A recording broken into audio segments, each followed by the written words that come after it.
I'm good. No. Alright. So this is our last vlog, right?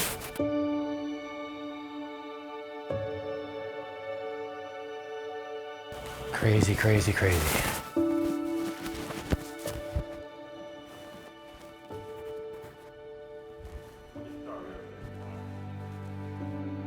I basically ran out of money in New York City in the beginning of 2008.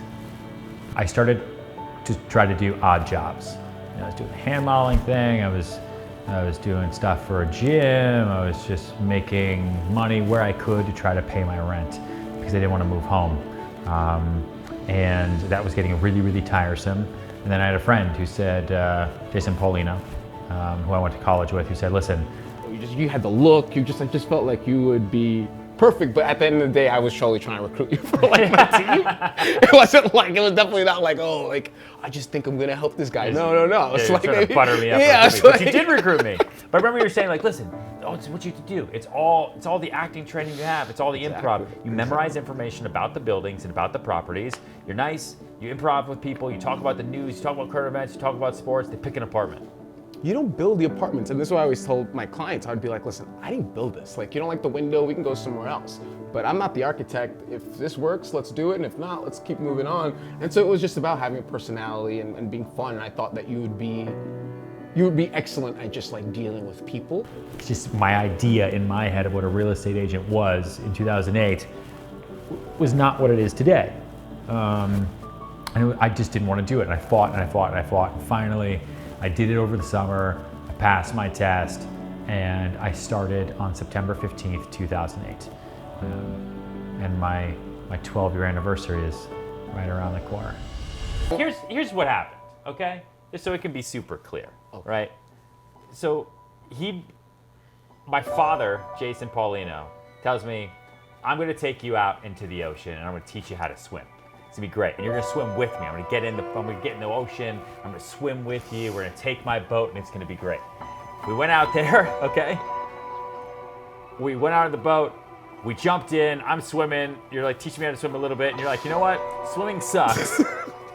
I'm out, and you left me the boat by myself. But then you just swam away, and all of a sudden I'm in the ocean by myself, swimming, and I'm like, do I get back in the boat? Like, what do I do? Do I keep swimming? And you're like, no, I'm good, dude. I'm swimming to LA. I want to go write science fiction novels now. Being a real estate broker, man, I don't know if I want to do it anymore. And then I was there by myself. You were, but listen, I introduced you to Eddie. I did, and listen, everyone always forgets it. I walked in the office, I was like, hey, you know, there was all these these times, you know, I really did try before I left, be like, hey, like, take care of this man, he's like gonna be the man. And then it was what it was, but I was totally right about that. I remember like years later when I came back, and you know, even when you got your first Tribeca office, like seeing it, you know, it's been, I'm just saying, like, it's just been, looking back on it, it's like one of the greatest stories. Like, I feel like we could do a Netflix show.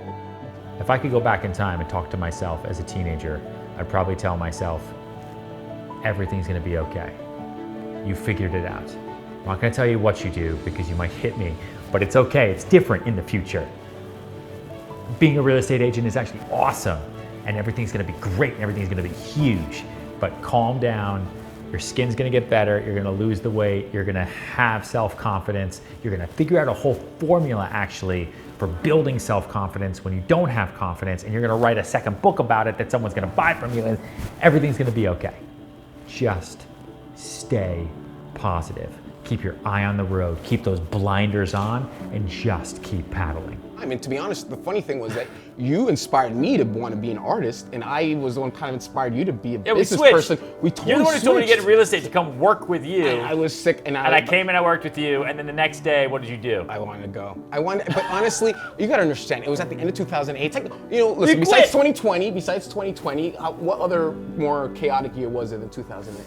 No, you know what I'm saying? That was right like when we started. It was right at the you know, and so it was a reset. I was 26 years old, and I was like, I'm either gonna spend the rest of my life selling apartments, but I wanted to write, I wanted to be an artist. I got an internship at Legendary. I took it for what it was, because I knew that, you know what, past this point, I'm gonna be stuck here, and you know, and God, could anyone have imagined what you would have become? I don't think so, you know, and I always knew you were gonna be a star. Like I thought you were either gonna be like an acting star. I think you could have been like the next Gosling. I think you could have been like the other Ryan Reynolds. I think you could. Yeah, and I still think so. I'm from Texas, and I showed up in New York City with cowboy boots and khaki pants. I had no idea what the fuck I was doing, and that was 12 years ago. And I have no idea what's gonna happen over the next 12 years, but I want it to be big. It's gonna be big.